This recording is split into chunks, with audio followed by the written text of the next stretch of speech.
So hello everyone.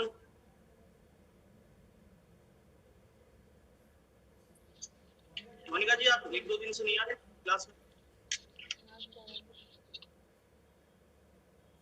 Good afternoon all of you. Good afternoon sir. जो भी class में है वो अपने कैमरा ऑन करके रखें. आज थोड़ा सा पहले रिवाइज कर लेते हैं क्योंकि मुझे लगता है कि काफी दिन हो गए रिवाइज नहीं हो पा रहा है ना.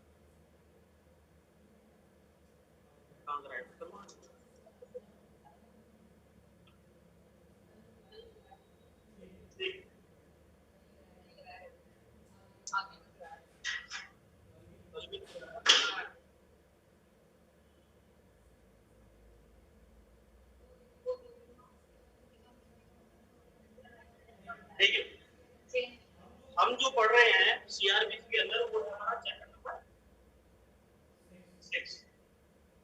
सही है. चैप्टर नंबर 6 में मैंने आपको क्या क्या चीज बताई थी, कितने तरीके से किसी व्यक्ति को बुलाया जा सकता है. मतलब इसका जो टाइटल है क्या था, प्रोसेस टू कंपेयर अपीयरेंस.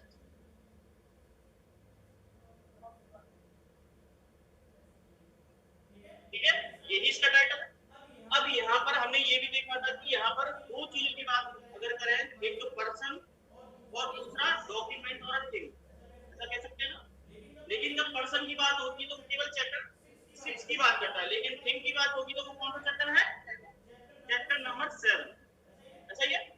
6 में ये जो चैप्टर नंबर 6 है इसमें कितने टोटल प्रोविजंस हैं आशा जी, बिना देखे बताओ. जो भी है यहाँ पे शिखा जी, आशा जी, जो भी है कैमरा ऑन कर लें. बताइए सर 61 से लेकर 89 90. Very good. 90 एकदम, लेकिन 90 तक पहुंच जाते हैं. लेकिन हमें यहाँ पर जब कंपेयर की बात होती है और किस बात के लिए, अपीयरेंस के लिए. मतलब अपीयरेंस का मतलब क्या समझ में आता है, प्रेजेंट होना, present before the court. Court के सामने, कोर्ट के समक्ष हमें क्या होना है, पेश होना है. तो कोर्ट के समक्ष पेश होना है किस बात के लिए, मैंने आपको प्रोसेस का मतलब यहाँ पर प्रोसेस जो है वो है तो अपीयरेंस के लिए, लेकिन मैं जो प्रोसेस आपको बताना चाह रहा हूँ वो है किस बात के लिए, आपको पता होना चाहिए. ट्रायल के लिए बुलाएगी कोर्ट. जब कोई कोर्ट ट्रायल चला रही होगी तो ट्रायल में एविडेंस ही होते हैं, अक्यूज को बुलाएगी, विटनेस को बुलाएगी. तो हमको बुलाएगी तो क्या करेगी, तो उसके 3 तरीके होते हैं, बताए थे ना मैंने. तो सबसे पहला तो समन. वैसे तो मेन जो है वो दो ही होते हैं, समन और दूसरा होता है वारंट. लेकिन जब वारंट से भी कोई व्यक्ति नहीं आता, लेकिन वहां पर कुछ पर्टिकुलर आपको सेक्शन 84 के क्लॉज 82 के क्लॉज 4 में कुछ पर्टिकुलर ऑफेंसेस के लिए अगर है तो उसमें ये ही काम करता है.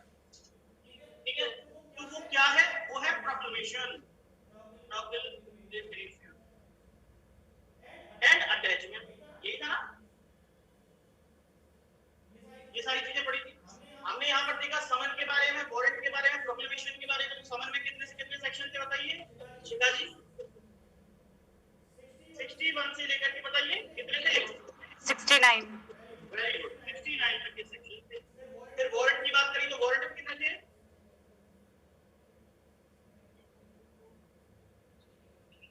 बताओ.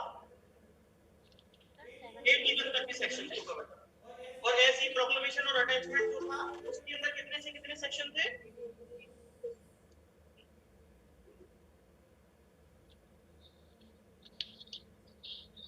तो 82 से लेकर के 86 तक के जो प्रोविजंस हैं उनके बारे में. अब हमने यहाँ पर जो समन था, वैसे एक्चुअली अगर देखा जाए तो ये जो चैप्टर 6 है इसके अंदर कितने टोटल पार्ट्स है,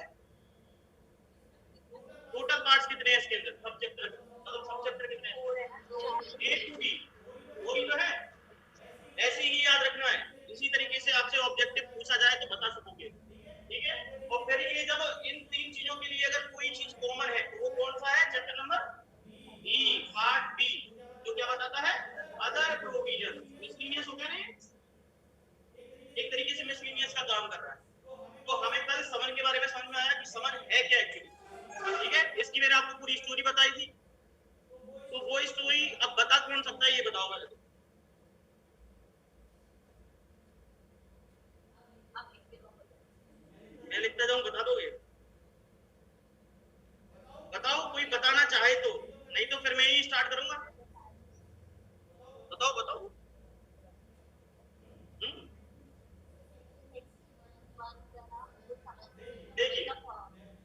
से लिखता जाऊंगा आप, ठीक है। तो सबसे पहले यहाँ पर हम बात कर रहे हैं, जैसे कि एक मिनट, ये जो प्रोसेस का मतलब मैंने बताया था, ट्रायल, इन्वेस्टिगेशन और इंक्वायरी, ये तीनों चीजें क्या कोर्ट के द्वारा की जा सकती है? क्या भाई, इन्वेस्टिगेशन पुलिस तो करती है, लेकिन कभी जब ऐसा भी तो होता है जब इन्वेस्टिगेशन कोर्ट भी करवाती है, होता ही नहीं होता, इंक्वायरी तो करवाती है और ट्रायल भी होती है। तो ये सारी चीजें जो बता रखी हैं, इन्हीं के अंदर ही तो किसी व्यक्ति को बुलाया जाएगा, और वो कौन से तरीके हो गए, समन हो गया, वारंट हो गया। अगर वारंट से भी नहीं आता है तो फिर क्या होता है? और इसी तरीके से मैंने आपको बताया था, जब समन किया और वो उसमें भी नहीं आया तो फिर क्या होता है? उसके केस में वारंट इशू किया जाता है, बताया था ना? कौन सा केस? Section number 87। ये काफी इंपॉर्टेंट हो जाता है अपने आप में।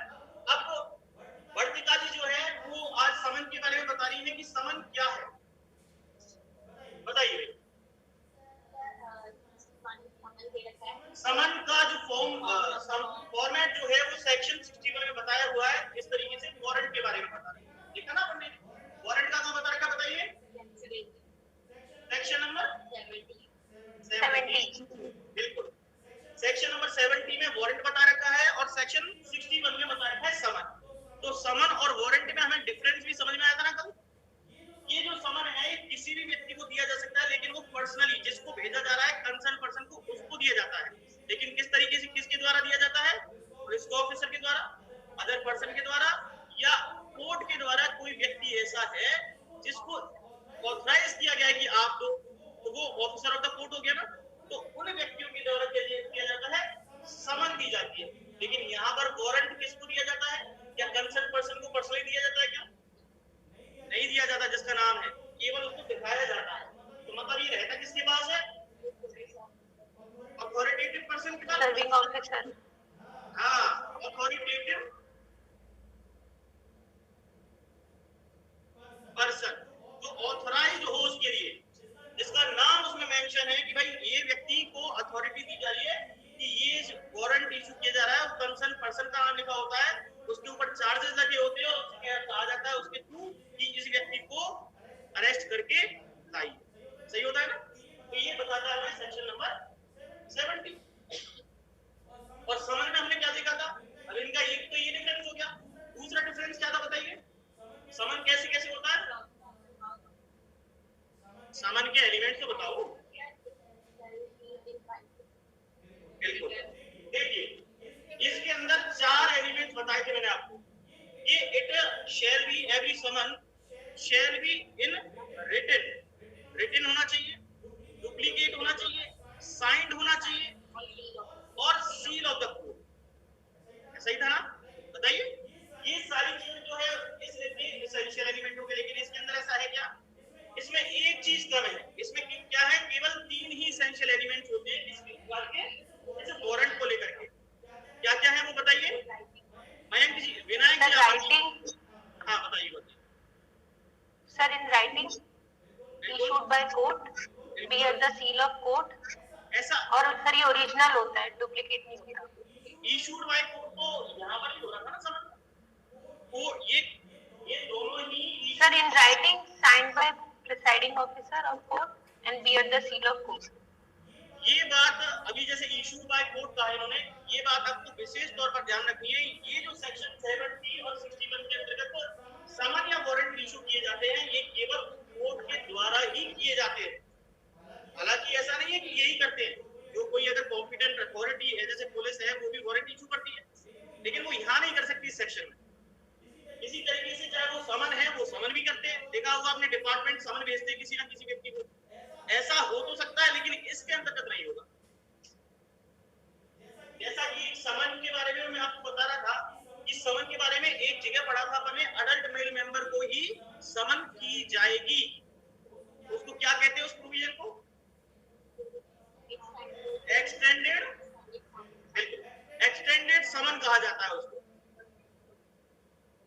कहा था ना 64 के बारे में, जहां पर अडल्ट मेल मेंबर को भेजा जा रहा था सेक्शन 64 के अकॉर्डिंग। तो वहां पर क्या हो रहा था? वो एक्सटेंडेड कैसे हुई? क्योंकि देनी जिसको थी उसको तो दे नहीं पाए, तो हमने किसी और व्यक्ति को उसको दिया, तो वो एक्सटेंड हो गया ना। इसलिए वहां पर एक्सटेंडेड उस प्रोविजन को कहा जाता है। जैसे कि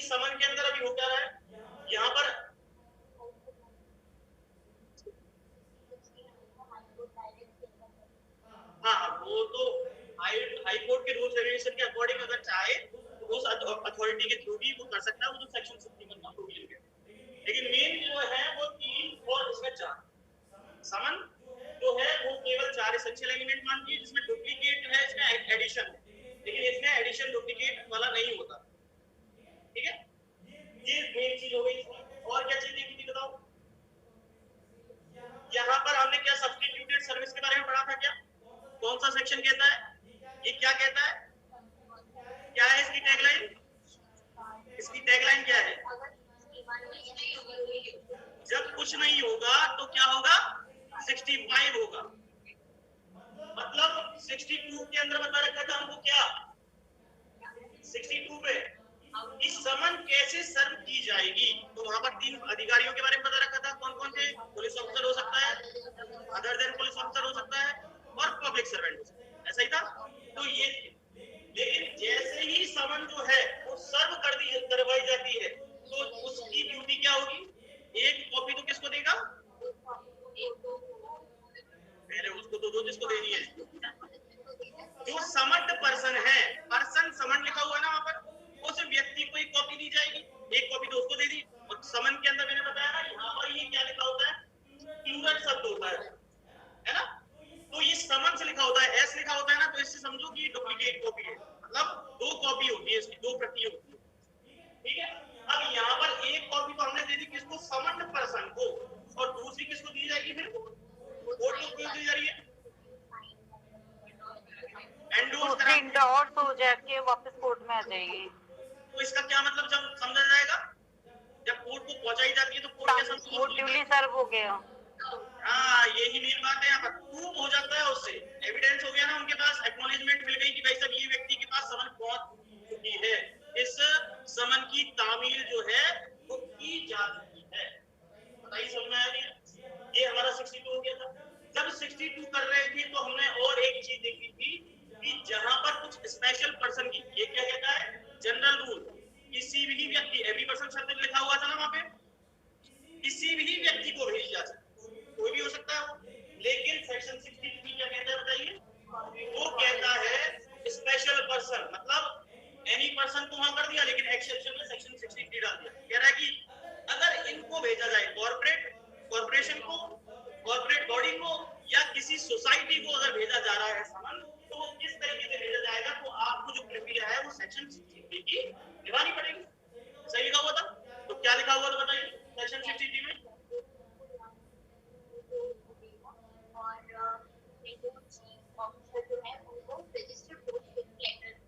बिल्कुल। किसी रजिस्टर्ड पोस्ट के बारे में कहां पे बता रखा है बताइए? 63 में तो बता ही रखा है। रजिस्टर्ड पोस्ट के बारे में कहां पे बता रखा है? जैसे अभी यहाँ पर लिखा हुआ ना सेक्शन 63 में कि किसी अगर कॉर्पोरेशन ऑफ इंडिया के चीफ ऑफिसर को अगर आप लेटर भेजना चाह रहे हैं, समन भेजना चाह रहे हैं, तो उसको आप बाय पोस्ट भेज सकते हो, रजिस्टर्ड पोस्ट, जिसे मैंने बताया था एडी पोस्ट भी कहा जाता है, बताया था ना। इसी तरीके से सेम प्रोविजन कौन सा है जो रजिस्टर्ड पोस्ट की बात कर रहा है? वेरी गुड, बताइए कौन सा है? कौन सा है? 69। Very good. 69 जो है आप इसके समक्ष लिख सकते हो, सेक्शन नंबर 69 जो विटनेसेस की बात बताता है। तो अब जब हम 69 में पहुंच ही गए तो बताओ ये क्या बताता है? सर समन और विटनेस बाय पोस्ट। बिल्कुल, वो बात सही है आपकी, लेकिन होता कैसे है? उसका अंदर का प्रोविजन क्या कहता है? बिल्कुल सर बाय रजिस्टर्ड पोस्ट होता है। बाय रजिस्टर्ड पोस्ट तो होता ही है, तभी तो हमने यहाँ पे 69 लिख दिया। लेकिन उसकी प्रक्रिया क्या है? वो एक्सेप्शन क्यों माना जाता है? देखिए मेरी बात समझिए, मैंने आपको कल ही ये बात बताई थी, ये जो प्रक्रिया है केवल किन व्यक्तियों के ऊपर लागू होती है? दो ही व्यक्ति है, एक तो होता है अक्यूज और दूसरा कौन होता है? विटनेस। तो यहाँ पर तो हमने अक्यूज को भेज दिया, ये जनरल प्रोविजन हो गया सेक्शन 62 के अकॉर्डिंग। लेकिन अगर मान लो कंपनी ही दोषी निकली तो फिर हमने किसको भेजा था वहां पर? उसके अंदर काम करने वाले व्यक्तियों को, जो उसके रिप्रेजेंटेटिव थे। अब यहाँ पर 69 जो है वो इसका एक्सेप्शन हो गया। ये क्या कह रहा है? ये कह रहा है कि इसको विटनेस को भेजो, लेकिन जब विटनेस को भेजा जाएगा स्पेशली, तो वो 2 तरीकों से भेजा जा सकता है, इन एडिशन और साइमल्टेनियसली। यही तो इंपॉर्टेंट चीज थी उसमें, कोई भूल गया। ठीक है, ये चीज पड़ी थी। इसके अलावा बताइए सेक्शन 64 के बारे में भी देखा ना, एक्सटेंडेड टाइम पीरियड, जब वो व्यक्ति नहीं पाया जाता अपने घर पे, जहां पर वो रहता है वहां पर हमने समन भिजवाई, नहीं मिला, तो उसके जो घर के मेंबर हैं उनमें से कौन होगा, adult male member. Adult male member. जहां तक कि मुझे याद है, और एक बार कंफर्म जरूर कर लेना, सीपीसी के अंदर ऑर्डर 5 में समन बता रखा है कि, बताइए ऑर्डर 5 समन के बारे में बताता है, और उसका शायद रूल 50 जो है उसके अंदर कॉमन बता रखा है कि अगर मान लो वो व्यक्ति नहीं पाता घर पे, तो उसका रूल 50 ये कहता है कि वो जो व्यक्ति है वो किसी को भी, वहां पर अडल्ट मेल मेंबर नहीं है, कोई भी अगर घर पे मिले, चाहे वो महिला ही क्यों ना हो, लेकिन वो अडल्ट होनी चाहिए, तो उसको भी ये रूल, इस रूल के अकॉर्डिंग दिया जा सकता है।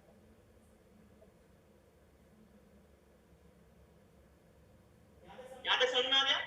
फिर हमारा 64 कंप्लीट हो गया था, लेकिन मैंने आपको पहले ही बताया था एंडोर्समेंट जरूर करवाना पड़ता है, एक्नॉलेजमेंट तो चाहिए ही ना। वो जो कॉपी होती है दूसरी वाली, उस पर तो करवाना ही पड़ता है साइन उनको। क्यों करवाना पड़ता है? वो प्रूफ होता है कि साहब हमारी तरफ से समन की जो तामील है, समन शब्द हो चुकी है, यही तो मतलब होता है ना। फिर हमने देखा 62, 63, 64 और हम पहुंच जाते हैं साहब 65 के पास, और ये क्या कहता है, अच्छा सेक्शन 64 जो कहता है, उसमें जो मेन इंपॉर्टेंट बात थी सेक्शन 64 के अंदर, वो ये बात थी कि जो सर्वेंट है वो फैमिली का मेंबर नहीं माना जाएगा। मतलब आपने अगर समन सब उसको करवाई, ठीक है, तो उस केस में वो समन जो है उसकी तामील नहीं मानी जाएगी, वो समन शब्द नहीं मानी जाएगी कोर्ट के, ठीक है। तो इस तरीके की बात जो है वो सेक्शन 64 में कही, जो कि हमें वर्तिका जी जो है हमारी क्लास की, उन्होंने बताया कि भाई ऐसे ऐसे ये सर्वेंट वाला कंसेप्ट जो है वो छूट गया है। तो इसी तरीके से हम 64 से नीचे आते हैं और 65 पे आते हैं, और ये क्या बताता है हमें, क्या कहते हैं 65 को, बिल्कुल ये इंपॉर्टेंट है, आप याद रखना, ये क्वेश्चन बहुत बार पहले भी पूछा जा चुका है, और ये इसी जुडिशरी में नहीं, अलग अलग जगह पे अलग अलग तरीके से पूछा गया है कि भाई सब्स्टिट्यूटेड सर्विस ऑफ समन किसको कहा जाता है, क्या बोलते हैं, सब्स्टिट्यूटेड सर्विस ऑफ समन। इसका मतलब क्या होता है? इसका मतलब ये होता है कि जहां कुछ नहीं वहां पर 65 होगा, मतलब हम 62 के अकॉर्डिंग समन सर्व नहीं करवा पाए, पुलिस अधिकारी नहीं थे हमारे पास या कोई भी वजह रही, 63 के अकॉर्डिंग जो कॉर्पोरेट बॉडी थी उसको भी नहीं करवा पाए, 64 के अकॉर्डिंग वहां पर उसके फैमिली मेंबर नहीं थे तो उसमें भी नहीं करवा पाए, तो फिर हम क्या करेंगे 65 करेंगे। और 65 क्या कहता है बताइए, बिल्कुल कॉन्स्पिशियस जो पार्ट है उसका, मतलब उसके मेन गेट के ऊपर हम क्या ठोकेंगे, थप्पा लगाएंगे, भाई ये नोटिस आपके पास आ चुका है, और मैंने आपको समन का मतलब बताया था, टू कॉल समवन, कि किसी व्यक्ति को जब बुलाया जा रहा हो, तो जब इसके वहां पर घर पे थप्पा लगाया है, ये इस बात का नोटिस चिपका है कि भाई साहब आपको आना है, लेकिन उस चीज को एग्जामिन कौन करता है, कोर्ट एग्जामिन करेगा, उसके बाद ही इंश्योर होगा कि वो सच में तामील हुई या नहीं हुई, ये बात भी इंपॉर्टेंट, वही मैं बता रहा हूं। तो इसके बाद क्या होगा कि अगर कोर्ट ने कहा कि भाई एग्जामिनेशन किया, उसका जांच की वहां पे और पता चल गया कि भाई लगा हुआ है नोटिस, तो इसका मतलब तामील हो चुकी है, मतलब समन सर्व हो गई है। लेकिन अगर मान लो इन केस कि वहां पर कोर्ट को लग तो रहा है, लेकिन कोर्ट अपनी तरफ से चाहता है कि इसको दोबारा से समन सर्व करवाई जाए, तो फिर क्या रोक सकते, क्या करवा सकते, तो ऐसा भी किया जा सकता। इसीलिए इसको क्या कहा जाता है, सब्स्टिट्यूटेड सर्विस, क्योंकि यहाँ पर नहीं करवा पाए हम इतने ऊपर प्रोविजन में, लेकिन फिर इसके लिए अलग से करवा। फिर बताइए 66 क्या कहता है,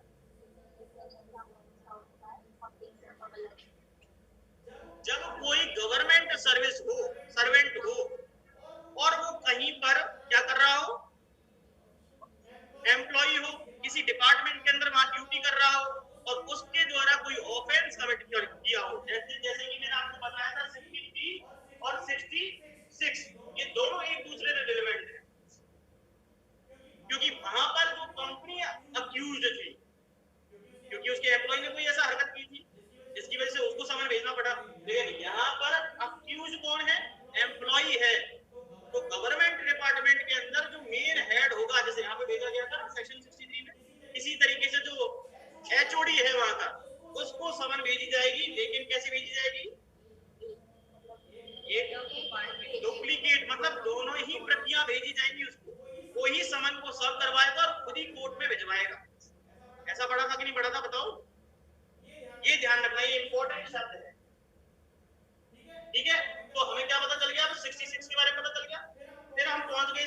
60 क्या बताता है ये?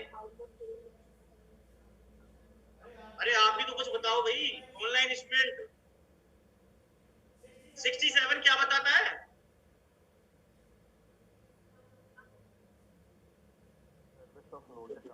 Sir serving outside local centre. देखिए यहाँ पर आउट ऑफ जुरिस्डिक्शन की बात कर रहा है ना, कि मान लो जब कोई समन की सर्विस जो है वो आउट ऑफ जुरिस्डिक्शन करवानी हो, किसको करवानी हो? कोर्ट को। वो चाहती है, उसका डिजायर है, क्योंकि जो व्यक्ति है वो कहाँ रह रहा है? आउट ऑफ जुरिस्डिक्शन रह रहा है, जब तो करवाएगा। तो फिर वहां पर क्या होगा? वो फिर मजिस्ट्रेट को सेम वही डुप्लीकेट कॉपी जो यहाँ कंडीशन बता रखी थी वो यहाँ पर भी अप्लाई हो जाए। यहाँ पर भी सेम वही डुप्लीकेट, मतलब दोनों प्रतियां। ऐसे क्या होता था, सिंगल कॉपी भेजी जाती है, लेकिन 66 और 67 में क्या हो रहा है? डबल कॉपी भेजी जा रही है कि वो खुद ही करवाए। क्योंकि मैंने आपको पहले बताया था 66 जो है वहां पर जो एचओडी है वो एक पब्लिक सर्वेंट ही तो है। बताइए, गवर्नमेंट डिपार्टमेंट का जो हेड ऑफिस का जो एचओडी होगा वो क्या पब्लिक सर्वेंट नहीं होगा? होगा। तो इसलिए उसे कहा जाता है कि भाई 62 के अकॉर्डिंग और 64 के अकॉर्डिंग आप क्या करवाओ? समन करवाओ। इसी तरीके से 67 की जब बात होती है तो आउट ऑफ जुरिस्डिक्शन मतलब मजिस्ट्रेट को कहता है, मजिस्ट्रेट के पास भेज देता है कि भाई साहब आपके यहाँ पर कि हमारा एक व्यक्ति है जिसको हमें समन भेजनी है और वो आपके यहाँ पर आपके जुरिस्डिक्शन में रह रहा है, तो फिर उसका काम कौन करवाएगा? मजिस्ट्रेट करवाएगा। बताइए। फिर इसके अलावा हमने क्या देखा? 68 सेक्शन नंबर 68 क्या कहता है? बताइए। जब कोई व्यक्ति जिसको हमने भेजा आउट ऑफ जुरिस्डिक्शन, हुआ ना, आउट ऑफ जुरिस्डिक्शन भेजा उसको, सब किस बात के लिए भेजा था? कि वो समन सर्व करवाए, क्योंकि हमने तो मजिस्ट्रेट को भेज दी, मजिस्ट्रेट ने किसी व्यक्ति को भेजी होगी, क्योंकि वो भी तो फॉरवर्ड करेगा किसी पुलिस अधिकारी को सेक्शन 52 के अकॉर्डिंग, तो उसने भेज दी। अब जब समन भेजी गई वहां पर तो क्या हुआ? तो वो व्यक्ति जब ट्रायल, इन्वेस्टिगेशन, इंक्वायरी, इंटेरोगेशन कुछ भी हो रहा हो और कोर्ट को प्रूफ की जरूरत हो, अक्यूज कह रहा है कि साहब मेरे पास तो कोई समन आई ही नहीं, तो अपनी दलील रख रहा है, तो अपनी तरफ से डिफेंस ले रहा है, लेकिन अब ये प्रूफ किसको करना पड़ेगा? उस व्यक्ति को करना पड़ेगा। जब वो व्यक्ति अपनी तरफ से एफिडेविट लगाता है तो वो क्या माना जाएगा? Shall be presumed. कोर्ट के द्वारा प्रिज्यूम कर लिया जाएगा कि भाई साहब समन जो है उसकी तामील हो चुकी है, लेकिन unless and until contrary proof. सही था ना? और वो कॉन्ट्ररी प्रूफ क्या है? कि अगर मान लो इसने, अक्यूज पर्सन ने ये साबित कर दिया कि साहब ये जो हस्ताक्षर हो रहे हैं, जो ये सिग्नेचर हो रहे हैं वो क्या है? गलत है, मेरे तो है ही नहीं, मेरे पास तो समन आई नहीं, ये अगर प्रूफ कर देता है तो क्या वो समन शैल बी प्रिज्यूम मानी जाएगी? क्या नहीं होगी, वो फिर इनवैलिड हो जाएगी। ये आपका सेक्शन 68 हो गया। और 69 के बारे में हम पहले ही डिस्कस कर चुके। यहां तक कोई दिक्कत किसी को? आ गया ना? बस आना ही चाहिए। अब देखिए सेक्शन 70 से लेकर के हमने 81 तक के प्रोविजंस की बात की। मैंने आपको पूरी स्टोरी बताई थी इसको लेकर के भी, और हमेशा 2-3 शब्दों का यूज होता है किसी भी चीज को आपको अगर जानना है तो। व्हेन मतलब जब व्हेन की बात आती है तो वो कुछ सर्कमस्टांसेस, परिस्थितियां बताना चाहता है आपको कि कौन सी स्थिति, कौन सी परिस्थितियां हैं जिनमें वो ऐसा करवाना चाहता है, या वहां पर कोई ऐसी सर्कमस्टांसेस जहां पर हाउ की सिचुएशन आ जाए कि कैसे होगी वो काम, कैसे होगा, तो वहां पर हाउ आ जाता है। लेकिन हुम और बाय हुम, क्योंकि हम देखते हैं कि जो वारंट जो है वो किसी व्यक्ति को ऑथराइज कराए जाते हैं, तो यहाँ पर बाय हुम किसको करा जाते हैं? तो यहाँ पर जो आएगा वो बाय हुम नहीं आएगा, टू हुम, जिसको दिया जा रहा है और जिसके द्वारा दिया जा रहा है, मतलब यही व्यक्ति आगे दे रहा है। ऐसे ही हो रहा है ना, पुलिस ऑफिसर हो सकता है, कोई पब्लिक सर्वेंट हो सकता है, इसमें भी ऐसा ही होता है। तो आपको ये पूरे चार्ट बनवाए थे, उसमें आपको समझ में आएगा कि कैसे कैसे क्या हो रहा है। अब देखिए यहाँ पर जो बात की जा रही है सबसे पहले वो वारंट की करेंगे अपन। अब चैप्टर नेक्स्ट देखते हैं, चैप्टर नंबर सब चैप्टर जो है इसका बी, चैप्टर 6 का। अब ये क्या बता रहा है? इसे इरेज कर दूं क्या?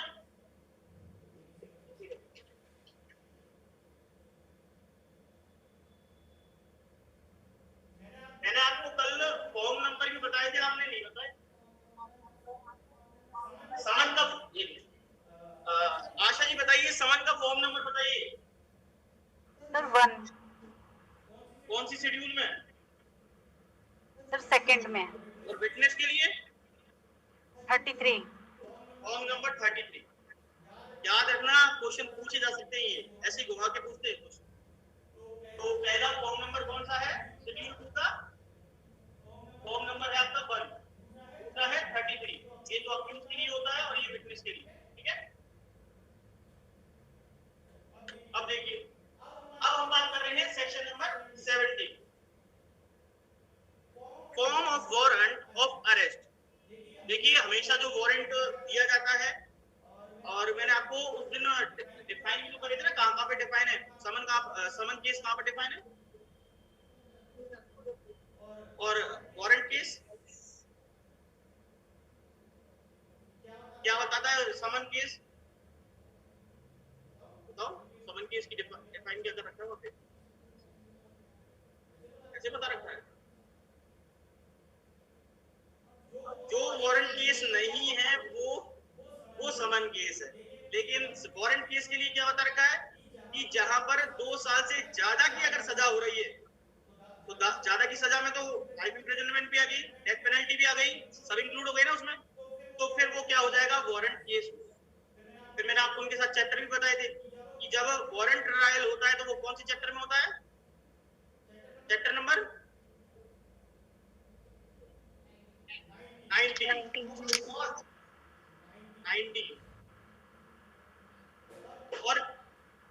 और चैप्टर समन का जो है वो कौन सा चैप्टर है? 20। और सेशन ट्रायल कहाँ पे होता है? और हाई कोर्ट जो ट्रायल करता है वो कहाँ बता रखा है? क्या बात है, हाई कोर्ट ट्रायल करता है वो कहाँ बता रखा है? हाँ, 474। जनरली हमें 4 ट्रायल्स के बारे में पता होता है। ये जो है हाई कोर्ट की जो ट्रायल है 474, वो एक मिसलिनियस कंसेप्ट है, वो हर जगह यूज नहीं होती, क्योंकि हमारे पास जो सेक्शन 6 कहता है वो कहता है कि हर डिस्ट्रिक्ट के अंदर ये चीज होनी चाहिए। लेकिन हाई कोर्ट को उसने हटा दिया। हाई कोर्ट को क्यों हटा दिया? क्योंकि वो एक स्टेट गवर्नमेंट की अथॉरिटी है और कॉन्स्टिट्यूशन के अंदर उसको ये प्रावधान अलग से दे रखा है, तो इसलिए उसको छोड़ दिया और कह दिया कि हर डिस्ट्रिक्ट के अंदर सेक्शन 6 तो बता रहा था कि हर डिस्ट्रिक्ट में क्या होंगे? ये कोर्ट्स होंगे, तो कोर्ट्स के अकॉर्डिंग ट्रायल बता दिए, जैसे सेशन ट्रायल हो गया, ठीक है। इस तरीके की चीजें आई। अब देखिए, यहाँ पे बता रखा है form of warrant of arrest and duration. सबसे पहले ये क्या बता रहा है? वारंट ऑफ अरेस्ट के फॉर्मेट के बारे में। कहां पे बता रखा है ये फॉर्मेट? 2 के अंदर। फॉर्म नंबर कौन सा है? 2। सेकंड शेड्यूल का 2 फॉर्म नंबर बता रखा है। और ये क्या बताता है? Every warrant of arrest issued by the court. सबसे मेन टैगलाइन जो है इसकी कि कोर्ट के द्वारा ही इशू किए जाए। Under this code shall be written, signed or presiding officer of such court shall be bear the seal of the court। मतलब जिस कोर्ट के, ये देखो यहाँ पर लिखा है सिग्नेचर जो होंगे वो तो होंगे प्रिसाइडिंग ऑफिसर के। प्रिसाइडिंग ऑफिसर समझते हो ना कि कौन होता है ये व्यक्ति? लेकिन आपने कभी गौर किया, नीचे लिखा हुआ है सील ऑफ द कोर्ट। ऐसा क्यों? सील उसी की उस मजिस्ट्रेट की क्यों नहीं लगाई?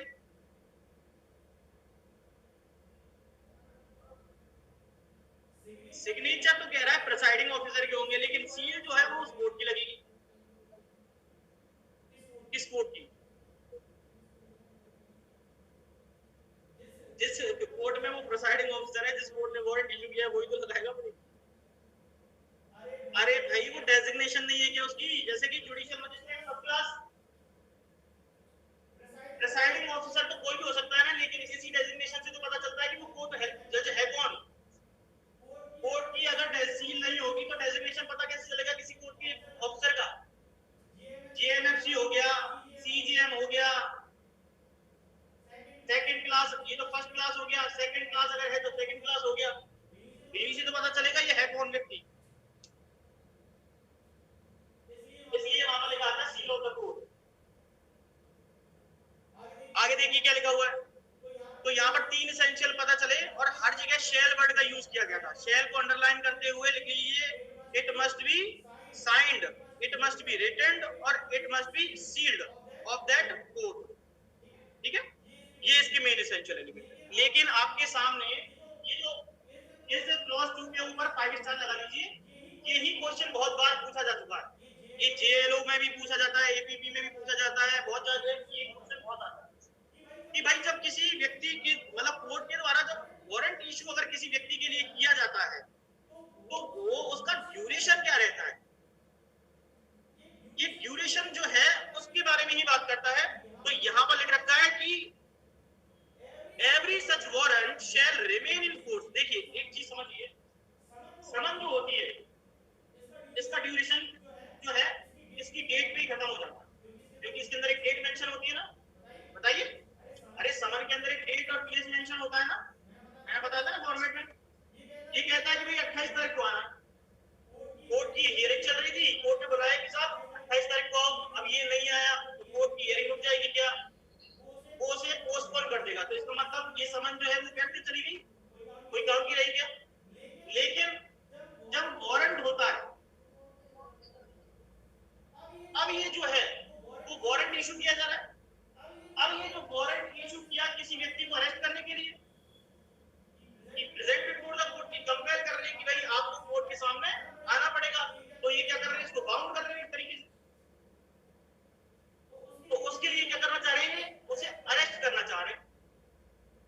अब जब तक ये तो यहीं पे खत्म हो गया, अब वारंट के अंदर दे रखा था कि साहब इस व्यक्ति को इतने टाइम पीरियड के अंदर आना था, लेकिन वो व्यक्ति मिला ही नहीं। तो फिर क्या वो टाइम पीरियड से ही वारंट खत्म हो जाएगा क्या, नहीं होगा। ये जब तक चलता रहेगा या तो कैंसिल ना हो जाए कोर्ट के द्वारा, तो जब कोर्ट इसे कैंसिल करेगी तो फिर कुछ ना कुछ ऐसी स्थिति लाएगी जैसे कि प्रोक्लेमेशन कर देगी, उसकी घोषणा कर देगी। या दूसरी स्थिति क्या है, जब तक कि वो एग्जीक्यूट ना हो जाए। एग्जीक्यूट का मतलब क्या हुआ यहाँ पर, क्या हुआ सर, ये कहो ना सर, क्या हुआ समझ थोड़ा है, क्या हुआ यहाँ पर, एग्जीक्यूट का क्या मतलब है यहाँ पे, जो गिरफ्तार ना कर लिया जाए, मिल ना जाए। ठीक है, यही मतलब है इसका कि एग्जीक्यूट का मतलब यहाँ पर ये हुआ कि उस व्यक्ति को गिरफ्तार कर लिया गया है। जब गिरफ्तार कर लिया तो मतलब present before the court, execution हो गया उसका वारंट का। तो फिर इन दो स्थितियों के अंदर मतलब कोर्ट या तो खुद कैंसिल कर लिया या दूसरा स्थिति क्या है, एग्जीक्यूशन। तो ये आपको ध्यान रखना है, क्योंकि वो घुमा फिरा के अगर कोई डेट वेट लिख दे वारंट में तो वो नहीं मानी जाती।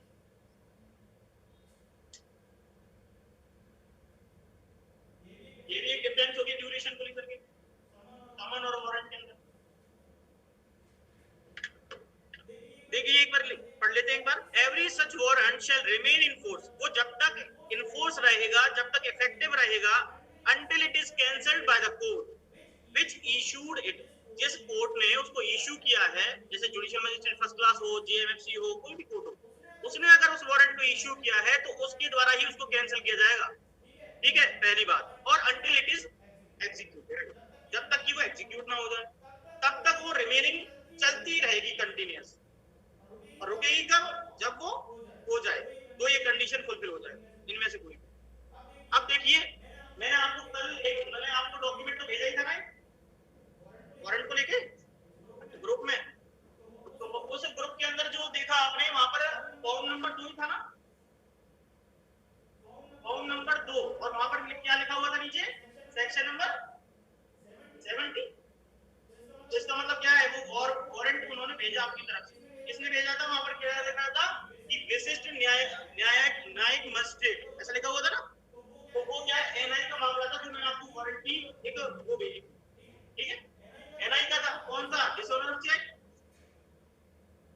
बताइए ऐसा ही था ना, किसी ने देखा हो ध्यान से उसे पढ़ के। तो 138 में ऐसा होता है क्योंकि क्रिमिनल नेचर है इसमें, हालांकि जो एनआई है वो खुद सिविल नेचर का है, लेकिन ये चैप्टर जो है इसमें केवल क्रिमिनल नेचर का इस्तेमाल करते हैं क्योंकि वारंट इशू किया है। तो यहाँ पर अब ये जो वारंट है इशू की गया, लेकिन आपने गौर किया हो तो उस वारंट के नीचे एक सिक्योरिटी लिखी हुई थी, क्या था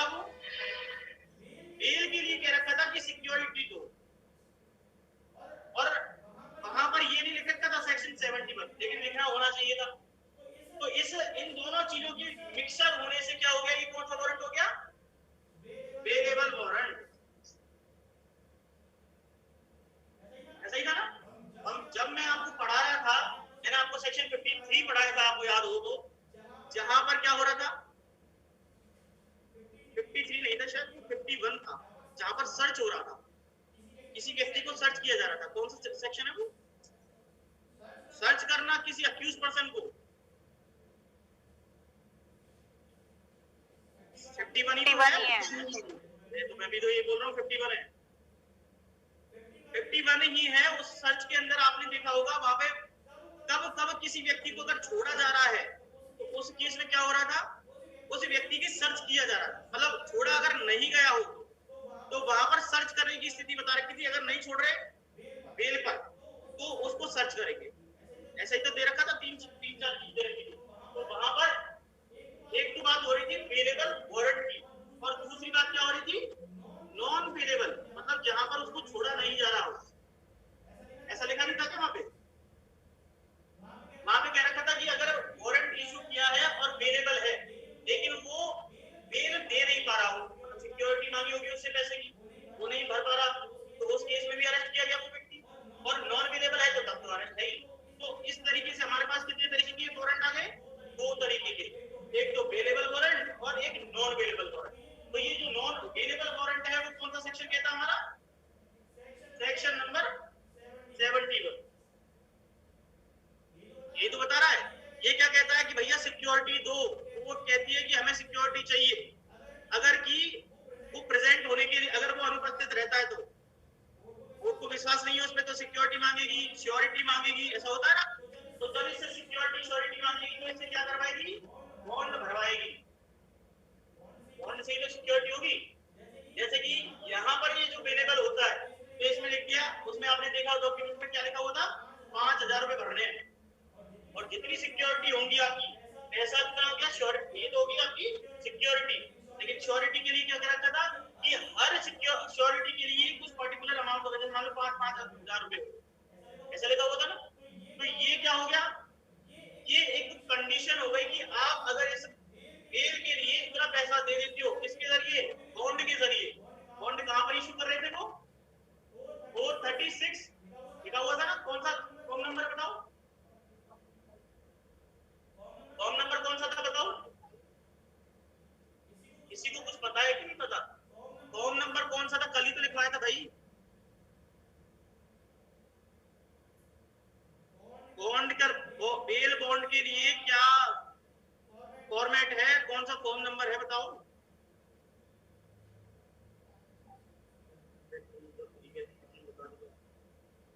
शेड्यूल नंबर 2 देखो फटाफट से और बताओ कौन सी जगह पे बता रखा है, क्या बता?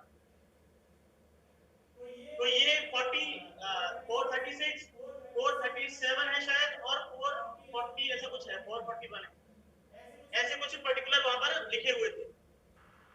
इसलिए तो मैंने आपको भेजा था, आपको आपने चेक ही नहीं किया। हाँ बताइए। 45 याद रखना, दोबारा भी पूछ इसके बारे में। फॉर्म नंबर है 45। वहां पर ये बेलेबल के लिए बता रखा है कि अगर मान लो कोर्ट बेल पे छोड़ रही है किसी व्यक्ति को, तो जब बेल पे छोड़ेगी तो बॉन्ड भरवाएगी। बॉन्ड में सिक्योरिटी पैसा वैसा सब लेती है उससे, तो उसके लिए डेट मेंशन कर देती है उस बॉन्ड के अंदर कि भाई 28 तारीख तक भर दो, और नहीं भरा तो फिर क्या होगा? रेस्ट होगा। इसलिए तो मैंने भेजा था, आप देखते नहीं।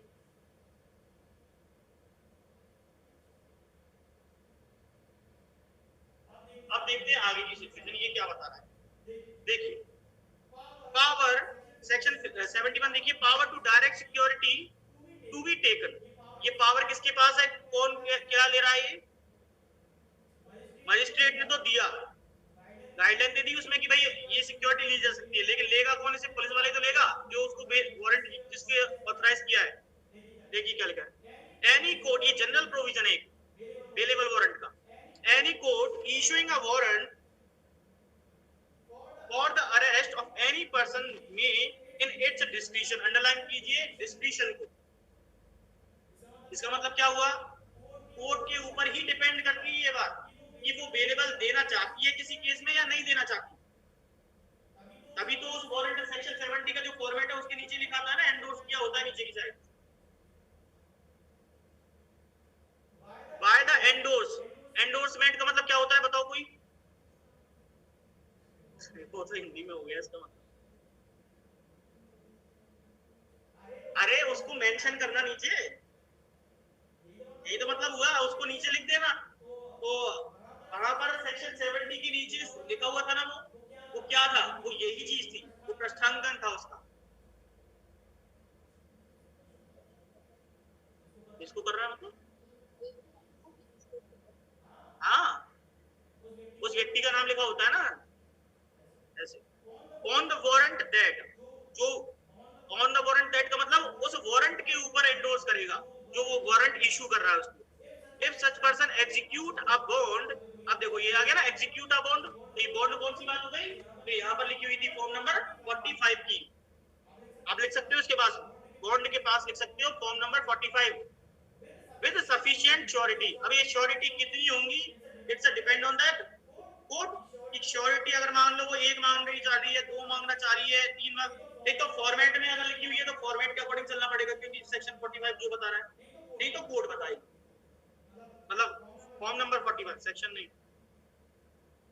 For his attendance before the court, यही तो मेन पर्पस था इसका, यही है ना पर्पस। तो for his attendance before the court at specified time, underline कीजिए स्पेसिफाइड टाइम को, thereafter until otherwise directed by the court, जब तक कि कोई अलग चीज कोर्ट के द्वारा नहीं निर्देशित की गई हो, बताई नहीं गई हो। क्या लिखा हुआ है, officer to whom warrant is directed shall take such security and shall release such person from the custody। तो अब क्या हुआ यहाँ पर कि वारंट के अंदर ही अगर लिखा हुआ है इस तरीके की कोई बात, तो फिर उस केस में क्या करेगा वो व्यक्ति जिसके पास वारंट था, जिसको ऑथराइज किया गया था, वो क्या करेगा, उस व्यक्ति को रिलीज कर देगा। ठीक होगा, लिखा हुआ ना शेल रिलीज, शेल वर्ड को अंडरलाइन कीजिए इसमें। अब इसकी ये ड्यूटी हो गई, जब उसने सिक्योरिटी दे दी तो इसको छोड़ना पड़ेगा, इसकी डिस्क्रिप्शन नहीं है कि दे भी दी और फिर भी नहीं छोड़ रहा, फिर वो इलीगल हो जाएगी काम।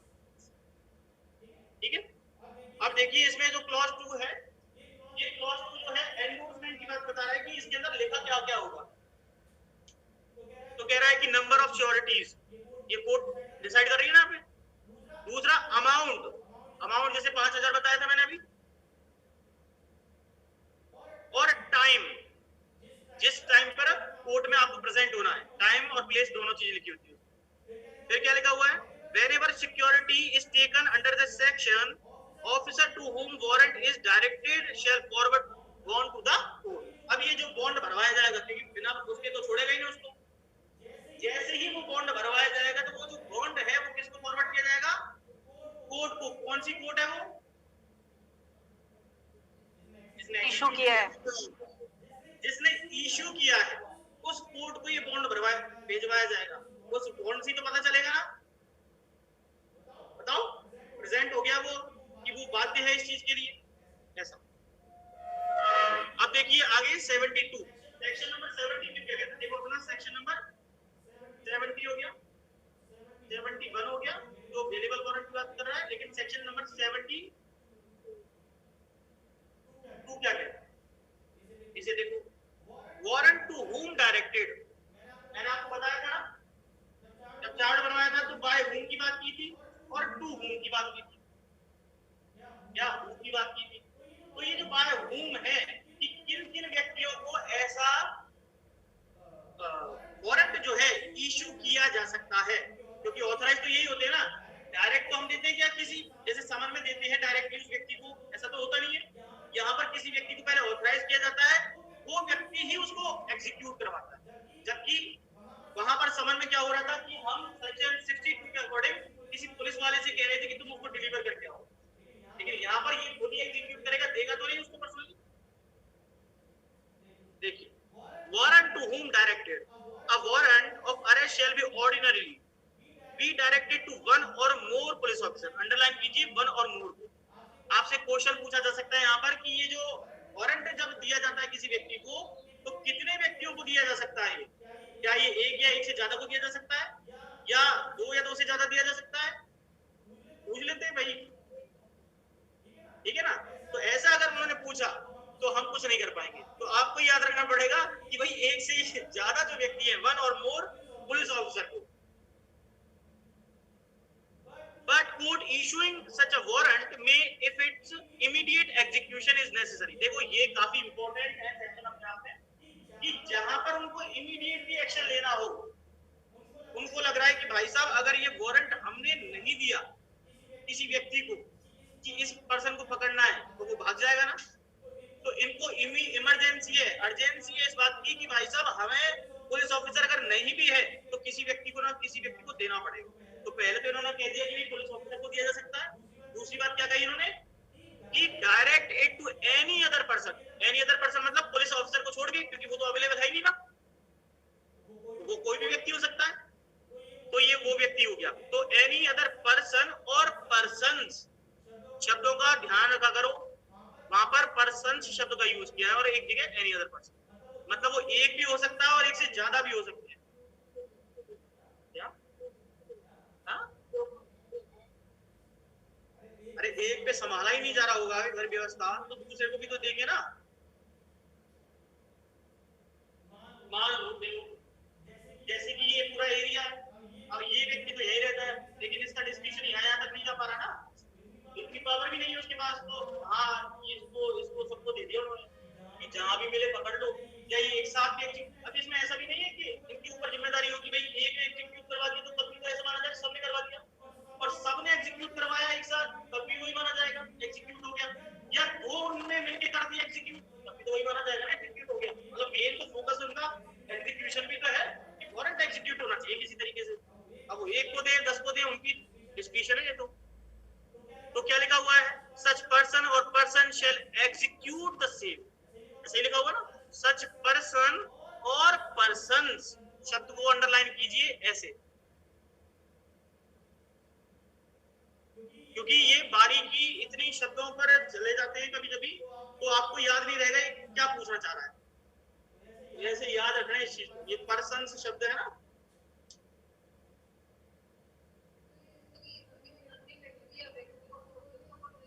कोई भी, लेकिन अदर देन पुलिस ऑफिसर, क्योंकि पुलिस ऑफिसर की बात तो उसने पहले ही कह दी ना, वो अवेलेबल ही नहीं है ना, इसलिए तो कर रहा है इनसे।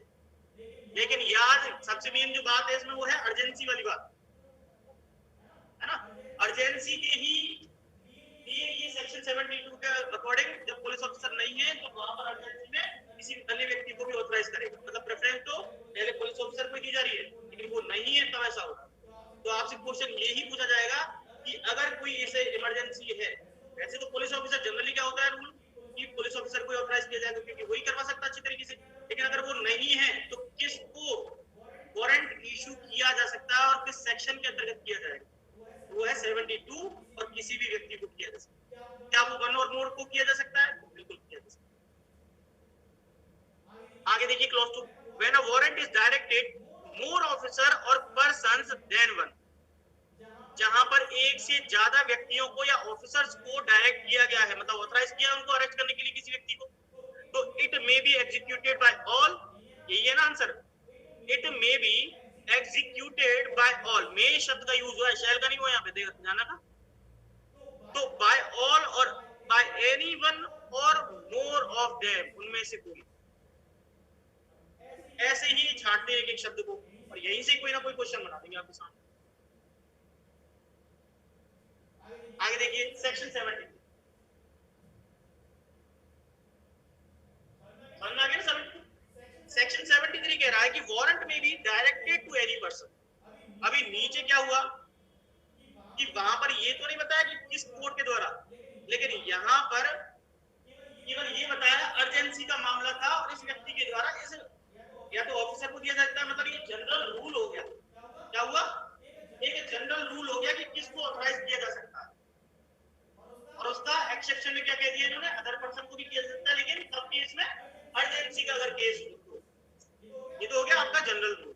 लेकिन अब इन्होंने थोड़ी इसको स्पेसिफिक करते हुए सेक्शन 73 का जोड़ दिया। देखिए क्या लिखा है, नीचे बात हुई थी टू whom डायरेक्टेड, किसको किया जाएगा, ठीक है। अब कह रहा है कि टू एनी पर्सन, किसी व्यक्ति को भी डायरेक्ट किया जा सकता है। क्या लिखा हुआ है, चीफ जुडिशियल मजिस्ट्रेट और magistrate of the first class, मतलब जेएमएफसी की बात हो रही है और दूसरा सीजेएम की बात हो रही है। may direct a warrant to any person within his local jurisdiction for the arrest of any escaped ये शब्दों पे ही ध्यान रखना, वन लिख लो, उसके ऊपर एस्केप्ड कन्विक्ट लिख रहा है जो। दूसरा प्रोक्लेम्ड ऑफेंडर, उसके ऊपर 2 लिख लीजिए। और any of any person who is accused of non bailable offence, non bailable offence के ऊपर लिख लीजिए 3। तो आपके पास कितने ग्राउंड हो गए यहाँ पर? 3 ग्राउंड हो गए। ये अगर केस है और ये मतलब ये नॉन बेलेबल ऑफेंस में इज अवेटिंग अरेस्ट, मतलब ऐसा व्यक्ति है जो अरेस्ट की वजह से भाग रहा हो, है ना। तो अगर ऐसी कोई सिचुएशन है तो यहाँ पर इन 3, मैंने बताया था ना, एक चार्ट बनवाया था तब लिखवाया था ना 3 ग्राउंड लिए। तो इन 3 ग्राउंड में क्या होगा, केवल इन 3 ग्राउंड के आधार पर किसी व्यक्ति को भी अदर देन हुआ है ना पुलिस ऑफिसर के अलावा, तो अदर देन जो व्यक्ति है उनको, मतलब वो प्राइवेट पर्सन भी हो सकता है कोई, क्योंकि हमने देखा था कि प्राइवेट पर्सन को भी वारंट इशू किया जा रहा था। कौन से सेक्शन में बता रखा था, जो अपने अरेस्टेड पर्सन की जो अपने चैप्टर नंबर 5 पढ़ा था, तो ये चीज जो बता रखी है 3, तो ये जो चीज बता रखी है वो क्या है, जो ये चीज बता रखी है वो क्या बता रखी है यहाँ पर, ये एक स्पेशल चीज बता दी, स्पेशल सर्कमस्टांसेस के लिए। लेकिन उसके ग्राउंड कौन कौन से हैं? जब कोई एस्केप्ड कन्विक्ट हो, मतलब वो छुप रहा हो, उसको सजा हो गई है लेकिन वो छुप रहा है, या प्रोक्लेम्ड ऑफेंडर, कहां बता रखा है ये? सेक्शन 82 में, 82 का क्लॉज 4 जो डिक्लेरेशन करने की बात करता है। और कौन सा प्रोविजन है? सेक्शन 40 का जी नहीं, एफ है शायद, 2 का 2, सेक्शन 40 का 2 बताता है। ठीक है, ये सारी चीज समझ में आ गई होंगी आपको। अब देखिए क्या लिखा हुआ है, such person shall acknowledge in writing the receipt of the warrant। देखो ये है काफी इंपॉर्टेंट चीज लिखी है कि जब किसी व्यक्ति को, सेक्शन 73 कह रहा है कि जब किसी व्यक्ति को ऑथराइज किया जाएगा ना, मतलब उसके नाम पे इशू किया गया है वारंट कि आपको एग्जीक्यूट करवाना है ये, तो वो जो व्यक्ति है जो लेगा वो अपनी तरफ से एक्नॉलेजमेंट करेगा इस बात की कि भाई मैंने ये स्वीकार कर लिया है। कौन कर रहा है ये? कौन कर रहा है ये चीज? ये सच पर्सन किसके लिए लिखा है यहाँ पे?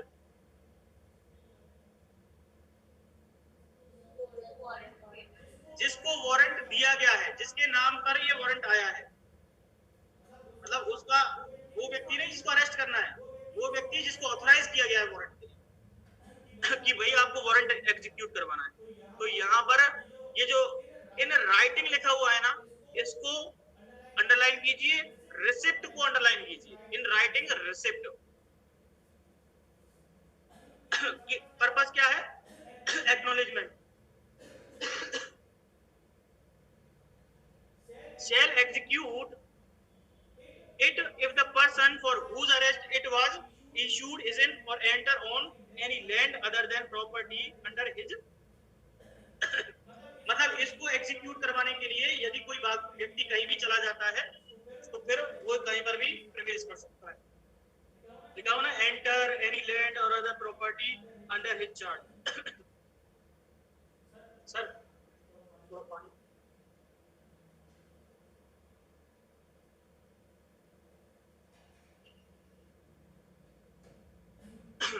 क्लॉज 3 देखिए इसका।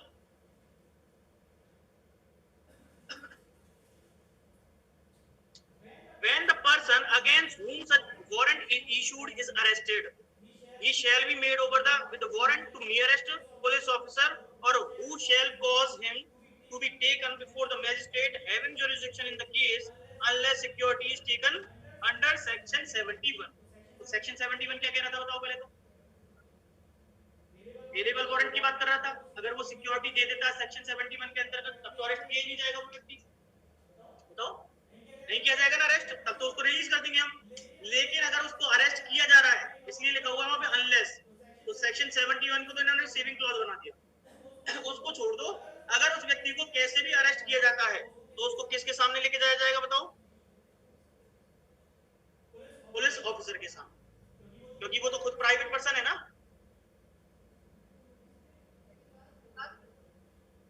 हाँ,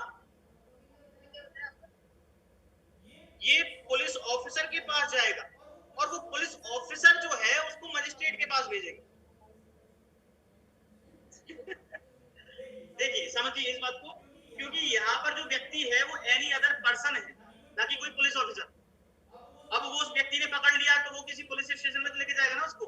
अब वो पुलिस स्टेशन में या तो वो खुद ही मजिस्ट्रेट के पास पहुंचाए उसको जिसको एग्जीक्यूट किया गया है, या वो पुलिस ऑफिसर जो है जिसको दिया है वो मजिस्ट्रेट के पास पहुंचाए, अनलेस अंटिल कि सेक्शन 71 के प्रोविजन इस्तेमाल नहीं हो। क्योंकि वो अगर बेल में छोड़ दिया तो फिर मतलब ही क्या रहा, किसके पास भेजेंगे नहीं।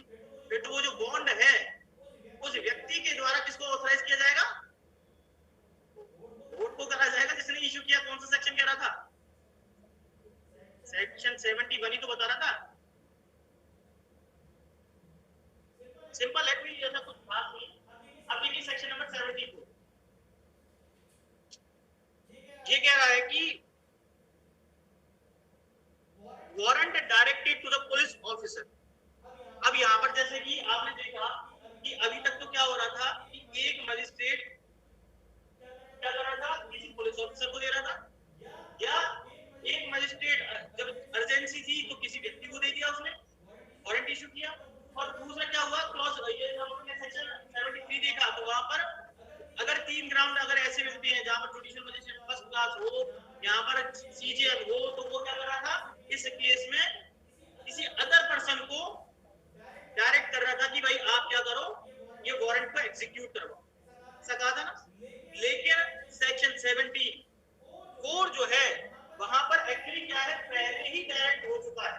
किसको हो गया है, किसी पुलिस ऑफिसर को हो चुका है। लेकिन मान लो उस पुलिस ऑफिसर के पास काम ज्यादा है, वो नहीं कर रहा, तो वहां पर वो क्या करेगा, अपने सबऑर्डिनेट को भी दे सकता है या कोई किसी और व्यक्ति को भी प्रोवाइड करा सकता है। तो जिसको भेजेगा ऑथराइज कर रहा ना उसको भी, तो ये कहेगा कि भाई आप जाके इसको एग्जीक्यूट करवा दो वारंट। ऐसा भी किया जा सकता है। तो फिर होगा क्या, उसमें उसका नाम जरूर एंडोर्स कर देगा। भाई नाम तो मेंशन करना ही पड़ेगा ना, बिना नाम के कैसे होगा, क्योंकि वो ऑथराइज तो तभी होगा जब उसका नाम मेंशन कर दिया जाए। किसके द्वारा किया जाएगा, जो खुद ऑथराइज था उसने दूसरे को ऑथराइज किया तो उसका भी नाम मेंशन होगा कि साहब ये व्यक्ति जो है अब से ये ही एग्जीक्यूट करवाएगा। प्रैक्टिकल भी तो ऐसे ही होता है ना कि भाई जरूर होना कि मान लो कोई ऐसा व्यक्ति है जो बड़ी पोस्ट पे हो, वो तो करवाएगा, वारंट को इशू करवाएगा, तो फिर आगे के और काम कौन करेगा। तो और उस केस में क्या करेगा, वो अपने सबऑर्डिनेट को ही कहेगा कि भाई ऐसा कर, तू एग्जीक्यूट करवा ले। होता है ना ऐसे। तो ये आपका सेक्शन नंबर 74। अब आगे देखिए सेक्शन नंबर 75 क्या कहता है, notification of the substance of the warrant. ये क्या है, ड्यूटी हो गई। ये सेक्शन नंबर 75 जो है इनकी ड्यूटी है किसकी, उस व्यक्ति की जिसको ऑथराइज किया गया है वारंट, मतलब वारंट एग्जीक्यूट करने के लिए दिया है ना उसको, तो उससे ये कहा गया है, ये कोई भी व्यक्ति हो सकता है।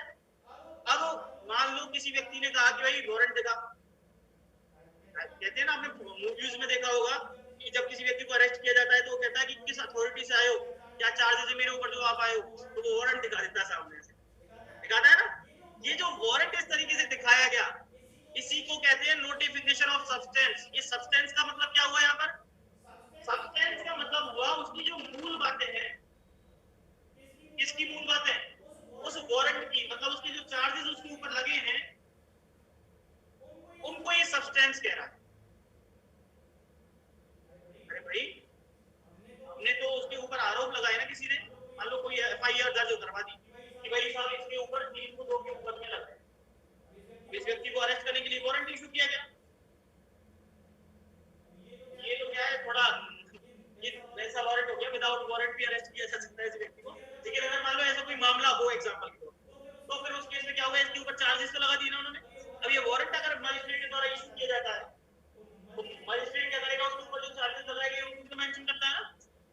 जब चार्जेस मेंशन होंगे तो जब वो दिखाएगा तो उस पे चार्जेस भी लगाएंगे कि कौन कौन सी धारा के तहत आपको लगाया गया। जैसे मैंने आपको बताया था ना अभी एनआई एक्ट का जो मामला था तो उसके ऊपर जो चार्ज लगाया गया था वो कौन सा था, 138 का धारा 138 तो थी एनआई एक्ट की, जिसमें डिसऑनर ऑफ चेक की बात करता है।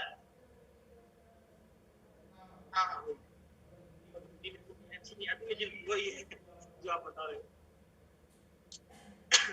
The police officer or other person executing a warrant of arrest shall notify the substance thereof to the person to be arrested. किसको दिखा रहा है? पर्सन टू बी अरेस्टेड, उस व्यक्ति को दिखा रहा है जिसको अरेस्ट किया जा रहा है। उसको क्या दिखा रहा है? सब्सटेंस दिखा रहा है। किसका? देयर ऑफ मतलब वारंट का। अंडरलाइन कीजिए सब्सटेंस को।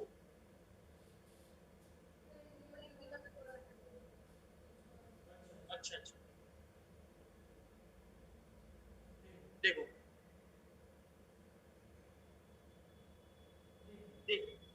हिंदी में जो मेन बात है इसकी, ये जो सब्सटेंस है, इस सब्सटेंस को मैं बता रहा था, इसको इसके अंदर जो चार्जेस लगाए गए, जो उसकी मूल बातें हैं, मूल बातें समझते हो ना, जो मेन वारंट के अंदर जो मेन बातें निकल के आई है कि भाई उस व्यक्ति को क्यों अरेस्ट किया जा रहा है, वो ग्राउंड ही तो हुए ना उसके। तो ये जो ग्राउंड हुए, जो आधार हुए कि क्यों अरेस्ट किया जा रहा है, वो वारंट में तो लिखे होंगे, होगा ना। तो ये जो वारंट में लिखे हुए हैं उसको ये क्या कह रहा है? सब्सटेंस कह रहा है। तो इस सब्सटेंस को क्या किया जा रहा है? उसकी नोटिस में लाया जा रहा है, नोटिफाई किया जा रहा है, उसको इस बात की सूचना दी जा रही है। ठीक है, किसको दी जा रही है? पर्सन टू बी अरेस्टेड, जिस व्यक्ति को अरेस्ट किया जा रहा है। ठीक है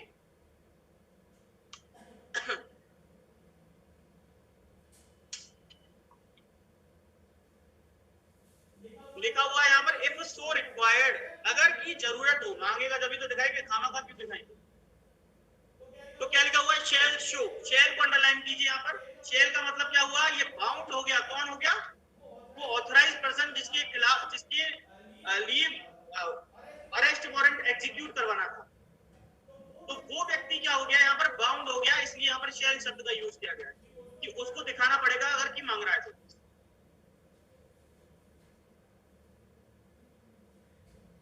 जैसा कि आपने डीके बासु का केस देखा था ना, वहां पर भी तो मैंने आपको बताया था कुछ 11 ग्राउंड्स बता रखे थे।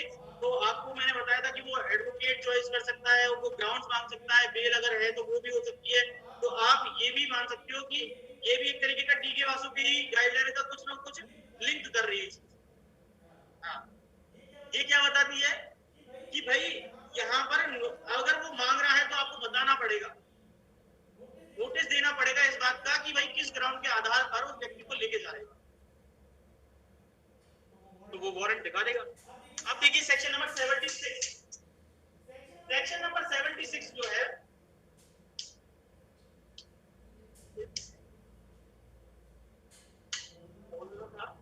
होटल का ढक्कन जो भी जाएगी,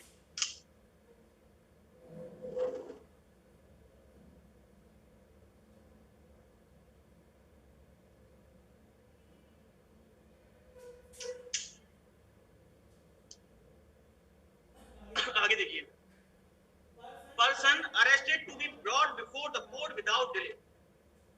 सेक्शन 76 इसी तरीके का सिमिलर प्रोविजन कहां पे बता रखा है? वेरी गुड, सेक्शन नंबर 57 क्या बताता है वो? कि जब किसी व्यक्ति को अरेस्ट किया जाएगा तो 24 आवर्स के अंदर बिना किसी डिले के आपको समक्ष किसके पेश करना पड़ेगा? मजिस्ट्रेट के समक्ष पेश करना पड़ेगा। ऐसे ही दिखा ना। लेकिन 76 में यही बात बता रहा कि आपने अगर किसी को वारंट, यहाँ पर विदाउट वारंट वाली बात थी, लेकिन यहाँ पर क्या है? वारंट इशू किया जा रहा है ना। तो ये जब किसी व्यक्ति को अगर वारंट के थ्रू अगर किसी व्यक्ति को उठा करके लाते हैं, मतलब अरेस्ट कर लेते हैं उस व्यक्ति को, तो उस केस में क्या बता रखा है? 24 आवर्स के बारे में बता रखा है कि भाई 24 आवर्स के अंदर अंदर क्या होगा? मजिस्ट्रेट के सामने पेश किया जाएगा। और क्या बता रखा है कि अगर मान लो सेक्शन 71 भी यहाँ पर अप्लाई होगा कि नहीं होगा? मान लो वारंट के अंदर अवेलेबल वारंट हो वो, तो फिर तो छोड़ ही देगा ना, फिर क्यों मजिस्ट्रेट के सामने लेके जाएगा?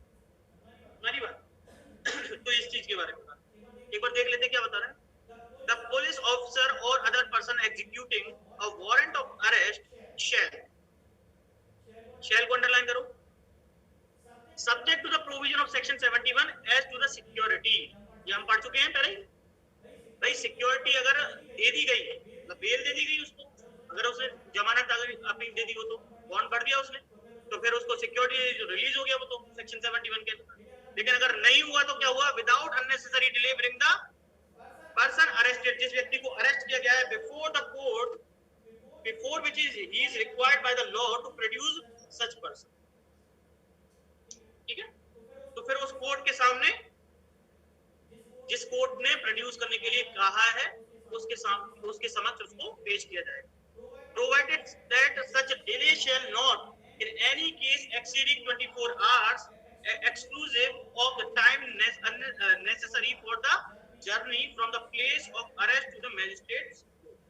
मतलब जो लाने ले जाने में जो समय लग रहा है, जैसे मान लो कोई व्यक्ति जयपुर का है, ठीक है, ये जयपुर का है और इसको भरतपुर की कोर्ट में पेश करना है, अरेस्ट किया हमने जाकर के जयपुर में, तो अब यहाँ से यहाँ तक ले जाने में लगा मान लो 4.5 घंटे का समय।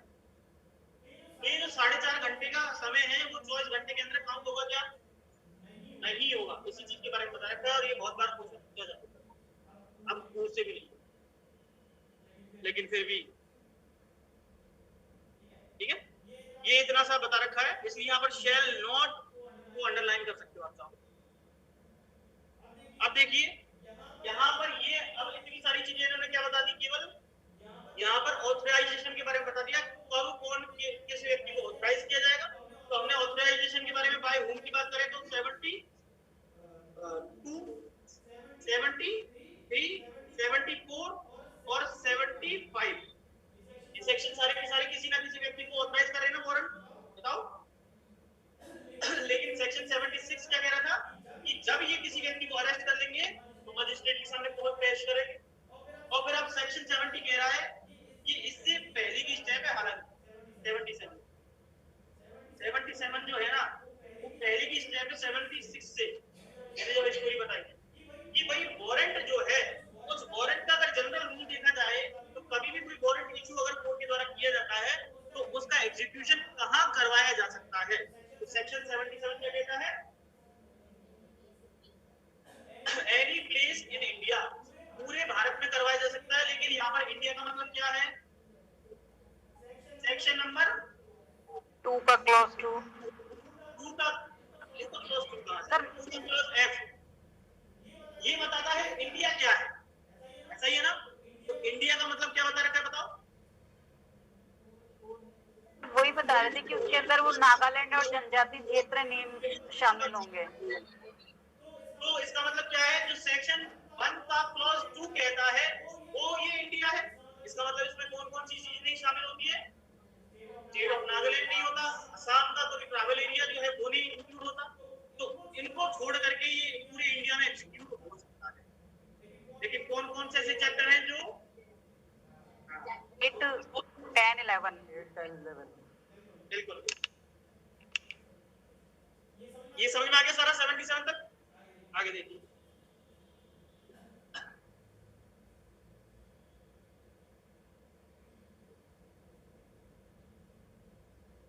अब हम बात करते हैं section number 78।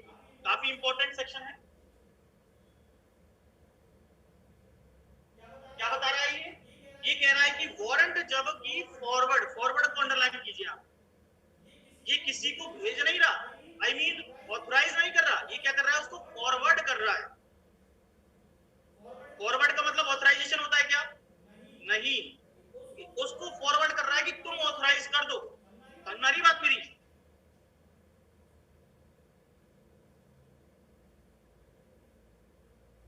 For the execution outside the jurisdiction, मतलब मान लो कोई व्यक्ति,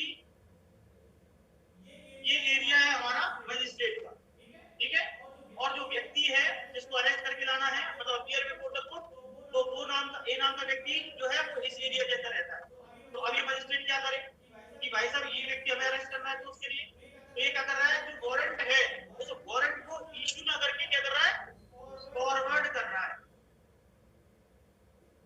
भेज रहा है, सेंड भेज रहा है।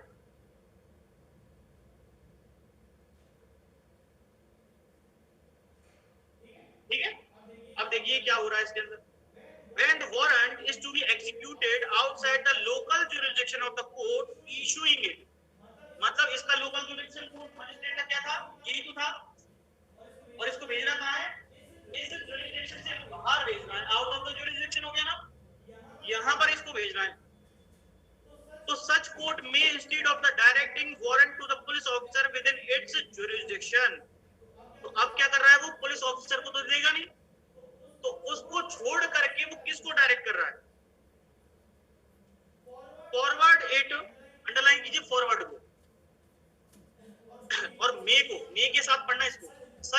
कोर्ट में फॉरवर्ड, ऐसे पढ़ो इसको। तो चाहे तो मतलब कंपल्सन तो नहीं है ना, मतलब it's a description of the court, मतलब इनको एक तो सुविधा दे दी कि भाई आप भाई पुलिस को क्यों करो, पुलिस वहां जाएगी फिर वो करवाएगी, इससे अच्छा तो क्या करो आप सीधे उसको भेज दो, वही करवा लेगा फिर वहां पे। तो ये चीज दे रखी है। Forward it by the post or otherwise to the executive magistrate. Number 1 डालिए उसके ऊपर, एग्जीक्यूटिव मजिस्ट्रेट के ऊपर, जिसको कार्यपालक क्या बोलते हैं, कार्यपालक मजिस्ट्रेट, क्लॉज 1 लिखिए, मतलब 1 लिख लीजिए उसके ऊपर। फिर district superintendent of the police, DSP, clause 2 करिए, मतलब नंबर 2 लिख लीजिए उसपे। और कमिश्नर ऑफ पुलिस, ये 3 अधिकारी हैं यहाँ, ये सब एडमिनिस्ट्रेशन से रिलेटेड ही है ना। ये क्या करते हैं, पब्लिक ट्रैंक्विलिटी को मैनेज करने का काम करते हैं। Public tranquillity in the sense शांति को बनाए रखने का काम करते हैं, ऐसा ही है ना, एडमिनिस्ट्रेटिव काम है, पुलिस भी वही काम करती है।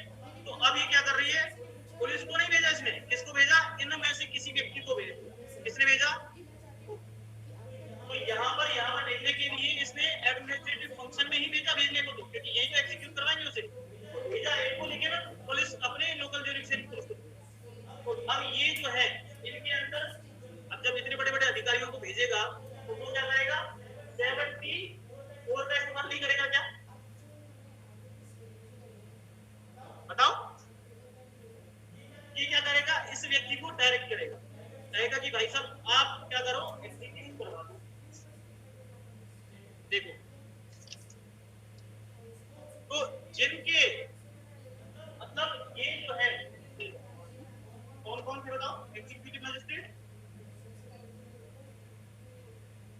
राजा बता रखा है एग्जीक्यूटिव मजिस्ट्रेट, बताओ सेक्शन नंबर 20, और डीएसपी, और दूसरा कौन था, सीपी, कमिश्नर ऑफ पुलिस।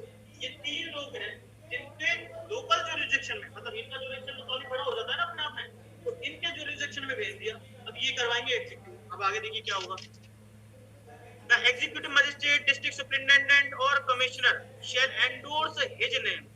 अब उसके ऊपर अपना पहले तो नाम लिखेंगे, क्योंकि उनको ही तो करवाना है उसको, तो पहले अपने को तो डायरेक्शन देंगे। अपने नाम के आधार पर क्या करेंगे, जितना संभव हो सके उसको एग्जीक्यूट करवाएंगे उसी मैनर में जो पहले बता रखे हैं।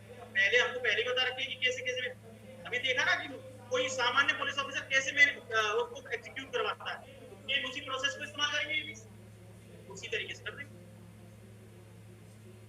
आगे देखिए, the court issuing a warrant under subsection 1 shall forward, shall को अंडरलाइन कीजिए। यहां पर देखो शैल वर्ड तो दे दिया इन्होंने, लेकिन एक बात और समझिए कि हमने वहां पर मे शब्द का पढ़ा था, मे पढ़ा था ना एक जगह, अभी क्लॉज 1 पढ़ा था, वहां पर मे फॉरवर्ड हो रहा था, लेकिन ऐसा तो है नहीं कि इनको फॉरवर्ड किया जाए, वो पुलिस वाले को भेज सकता था अपनी तरफ।